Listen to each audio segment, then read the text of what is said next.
Virgin. Bitch. Podcast.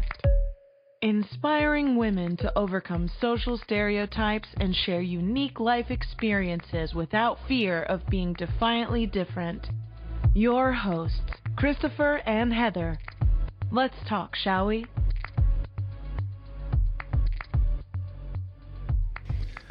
What's your resolution for 2026?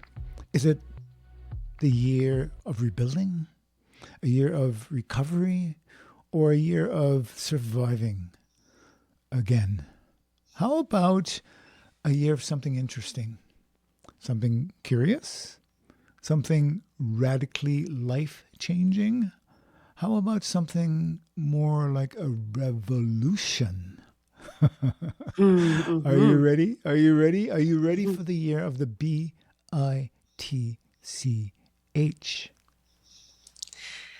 Well, some years you storm into, some years you tiptoe into, but when I hear Year of the B-I-T-C-H, I'm like, ooh, that girl knows how to pack a punch because we know that bitch has got it going on. So to step into this year with you, Christopher, and think about where we've been and what's ahead with this community, I feel like this is a year of being clearer and a clarity that has a way of changing everything. So if something in you as our listener already feels a little steadier this year, less interested in approval and more interested in alignment, you're in the right place. Because this year is a year for us and for you where women really know themselves and women who don't need permission. So for those who may be just joining us, people ask us all the time about our podcast name, the Virgin, the Beauty, and the B-I-T-C-H. Christopher and I were both fascinated by the feminine archetype. So when we were first discussing what it would mean to do a podcast like this, these three words really hit home of different elements of womanhood or the feminine that have shaped how womanhood is rewarded, constrained, and even punished. So these three words kept on circling back for us. They felt ancient, but also loaded and certainly impossible to ignore. But it wasn't until we started asking women about their lived experiences with these words that we realized that we had touched on something special and much deeper. We had landed on some deep wounds that prevent women from fully expressing themselves or reaching their full potential. So we had thought we had named a show, but what we actually did was put three universal words back on the table and asked, what have these words done to you? Yeah, you got to be honest. I'll ask this honestly to every woman listening to this. How do these three words hit you? Like for our mothers and our grandmothers, Virgin was a moral judgment. It was of her chastity and her spiritual conviction. Beauty, that another judgment on a woman's physical appearance that gave her higher odds in many different avenues of life, including winning a husband. But bitch has been and remains a punishment of a woman's social and private insubordinations. And we talk about all of these words on this show, but not every woman experiences the virgin, the beauty, or the bitch as degrading or misogynistic. This show, over the years, has brought forward a deeper, more elevated understanding of each one of these words. And sometimes the transformation is simply that they no longer control a woman in the ways they once did. But for others, because of upbringing, belief systems, culture, and deeply internalized gender roles, there's still a belief in a natural order for some where men lead and women are the supporters. And women who don't fall into those lines deserve consequences. As I say it, Christopher, it just is hard to say because it's so vehemently something that I don't believe. But this is why that belief explains women policing other women. It explains why shame continues to work and why the word bitch still lands as a threat. It's interesting because that word, its origin, it's as a curse, right? That's the origin of bitch. It's a word that was adapted and used on women who, in the eyes of men, were behaving like female dogs in heat, right? Like that history goes back to the 1400s. That's 600 years ago. That's how long women have endured bitch as I say it, quote unquote, a curse. Yes, I'm imagining a ravenous dog in heat, not taking any names, not giving two craps about what she's going to do next. But, in today's context, we can see how powerful this word continues to be. Some women won't even say it. Others mute or sterilize their behavior to avoid the reputation that it brings. We see women soften their tone, smile even when they're furious, over explain boundaries, stay quiet in meetings, or let people interrupt them. They add disclaimers like, I'm sorry, I don't mean to be difficult.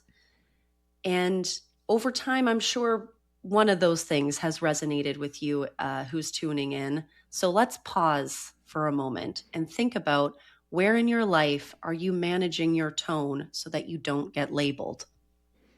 We have a belief, and I think it's pretty profound belief, and it is that the dehumanizing of half the human race with a word that keeps women fearful is the most insidious of all acts of humanity and of humankind. I'll use a metaphor that ties back to the original definition of the word. So, bitch, it's like a muzzle and a leash prepared for every human being born female. Think about that for a sec. And after a while, women don't even feel the restraints, but because of them, they are unable to truly be themselves, be yourself, or explore your potential without reservation and shame. The billion-dollar question then becomes, what can you do about it? And, drum roll, please. That is why Virgin Beauty Bitch's Year of the Bitch was created for 2026 to challenge what we think we know about the bitch. What behaviors get punished with that label? What benefits when women stay agreeable? And what parts of yourself have you exiled because you avoid being called it? So as we enter into the Year of the Bitch, we're stripping back the easy, familial stereotype of the idea of a woman who is a bitch because she's mean-spirited, cruel, or difficult without reason. I think we can all name somebody that we feel that about. But instead, we're stepping into a more profound understanding. The bitch is someone who's unshakable. She's clear-minded, she's self-trusting, and she knows how to act because she knows herself. No one word can take her down. Yeah, so this year, with your participation, VBB, we'll be going into deeper conversations as we dismantle the bitch. And we're going to do it letter by letter. And we're going to reassemble it as an acronym. That's why you hear me previously say B-I-T-C-H. That's what it's referring to. So starting next week, we'll unveil the full B-I-T-C-H principle and preview each letter and what it means as far as being a conduit to women realizing their strength, your strength. And if you join us, you can get your hands on a 5-page PDF that we are putting together.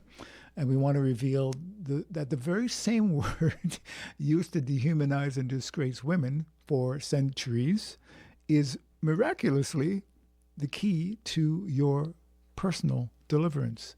Now, as a man, unless I end up in a male prison, God forbid, I'm somewhat immune from that word bitch. But as a black man, I understand the unsettling and degrading how one word, right, can feel, how hurtful that word can be. But Heather, as a woman, what has been your experience with the word bitch? When you and I first started this podcast, Christopher, and for anybody who's been with us since the beginning, The word bitch has had a very strong impact on me and on my life. And when we first started this show, I was completely repulsed by the word. Not because I was afraid of it, but because of what it represents. The idea that a woman, through one word or one act, can be deemed as lesser than, subordinate, a prop, a supporter in someone else's story. And for so much of history, a woman's value was measured by what she did for others. Our reason to live was relational, supportive, secondary. And even now, even in a landscape of opportunity radically different from my mom or from my grandmother, our agency, our goals, our right to self-actualization are still haunted by this past. It shows up in expectations, in guilt for wanting more, in how ambition, clarity, and boundaries in women are still quietly punished. And the word bitch felt like a distillation of all of that. It was a reminder of how quickly a woman can be reduced and how easily disciplined we are for stepping out of line. Not that it's held me back. But something changed over the years of this podcast and through all of the fantastic, life-changing conversations that we've had with guests on this show, and through listening to women and people of all genders about the truth of their lives, and through my own lived experience, the word started to lose its grip on me. It no longer had a power over me because I no longer accepted the premise behind it. I don't believe that my worth is tied to how palatable I am, or how agreeable, or how useful I am to others. I don't believe a woman is dangerous when she becomes clear and adamant on that clarity, or too much when she's taking up the space in any room. I don't believe self-possession is something that needs to be corrected. So what I see now, or more importantly, what I know now, is that women who were labeled first were often simply ahead of their time, that they trusted themselves before it was acceptable, and they refused to disappear. So when we talk about the year of the bitch, it isn't about reclaiming an insult of a word.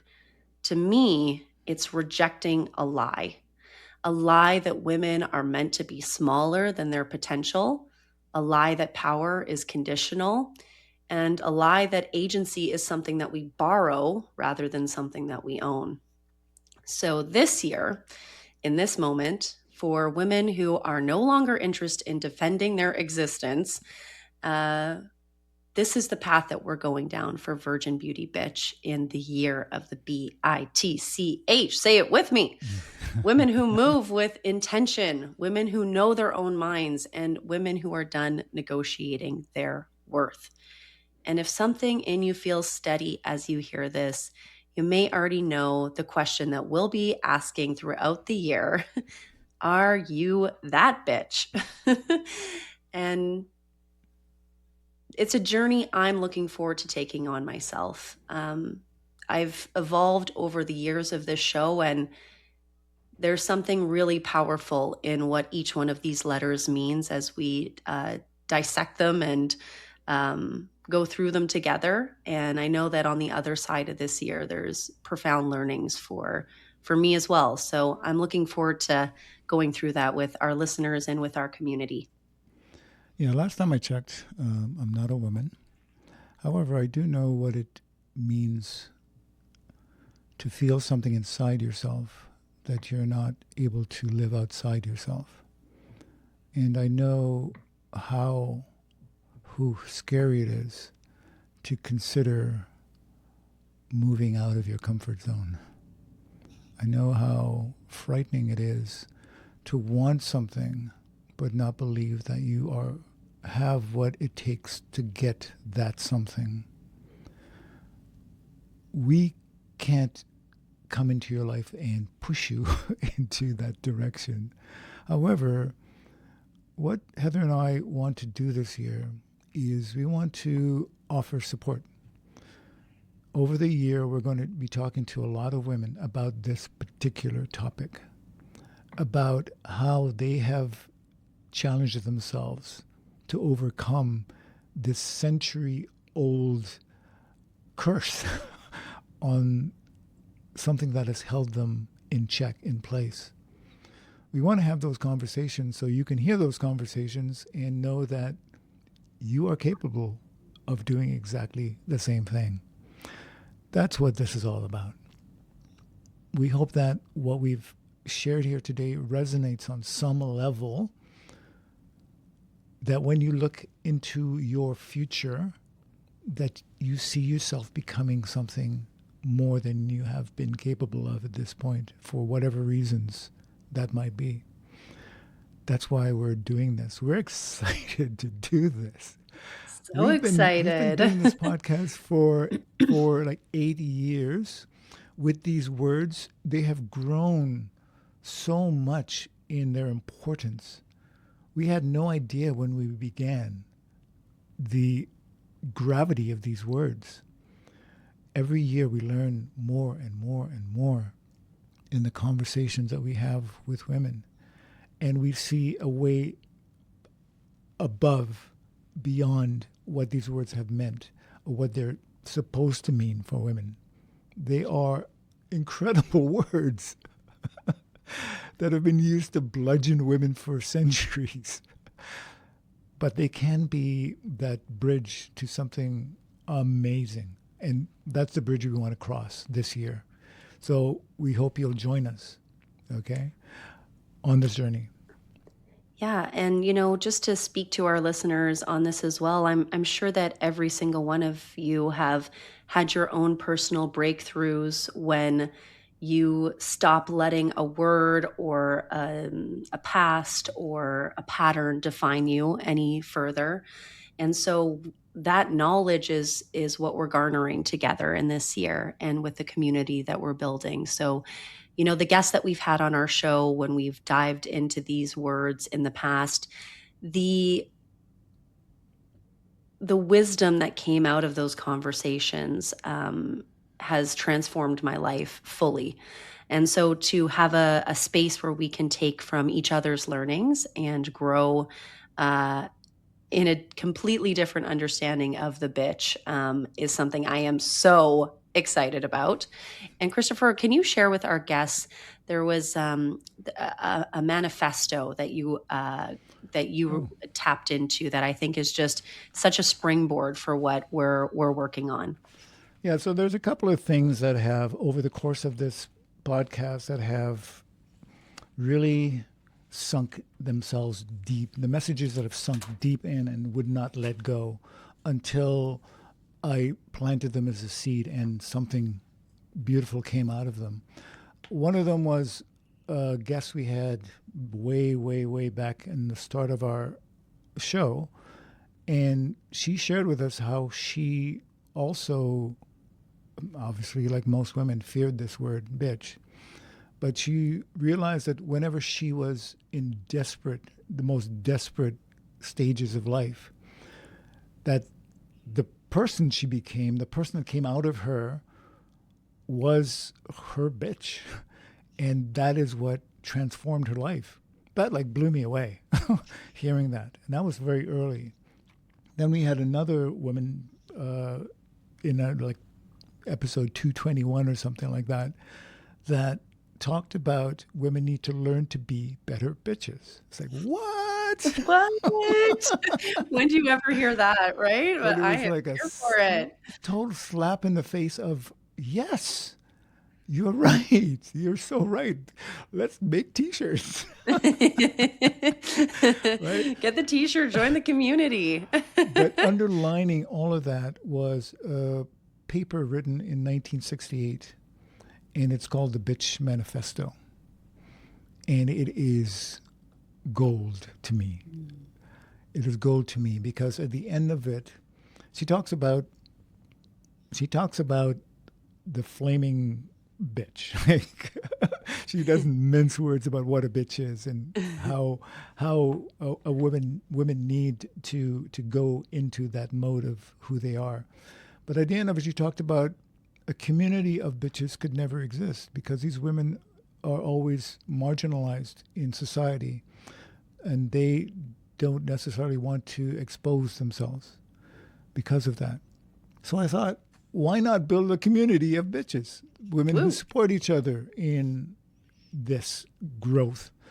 So those are some of the pieces that came together in Heather and I putting together B-I-T-C-H, and we'll reveal exactly what each of those letters mean, and they're all very, very, very important, and they are an arc of beginning to end of how women can transform this, word, this horrible word once, into something that is of value and is supportive and a foundation to grow from. So that's how this all sort of pieced itself together. And I want to speak towards, some of the pop culture element, was just one caveat of, for me, a reclamation of this word. We've seen a lot, especially in the last decade, in pop culture talk about, a bad bitch, or owning yourself, owning your feminine, owning your womanhood. And, sometimes I think that can feel surface level, but for a lot of people to be able to start to own the word through that rhetoric is very powerful. So we'll be definitely tapping into that. And I'm excited for that part of the conversation. Yeah. One other piece was, I wrote a book, VIRGIN.BEAUTY.B. Basically, it was piecing together the history of these words. And of course, bitch, I had to go and research exactly how this word came into being and what it means, and how imposing it has been over so many centuries. So it's not to sell, but B-I-T-C-H, right? The origin of the man-made woman. So that was my indoctrination into the history of the word, and learning why it has been so powerful a deterrent for so long for so many women.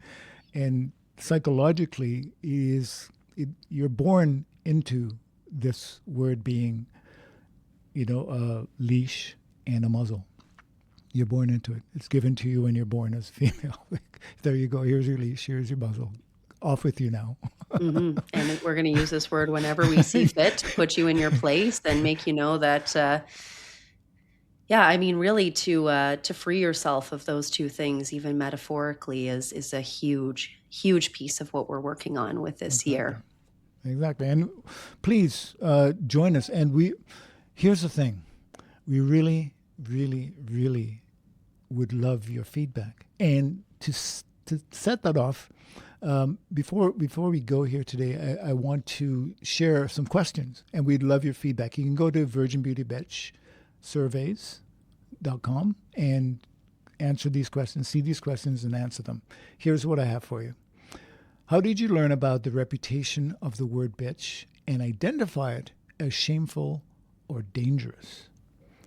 Who, in your opinion, deserves to be called a bitch, and why?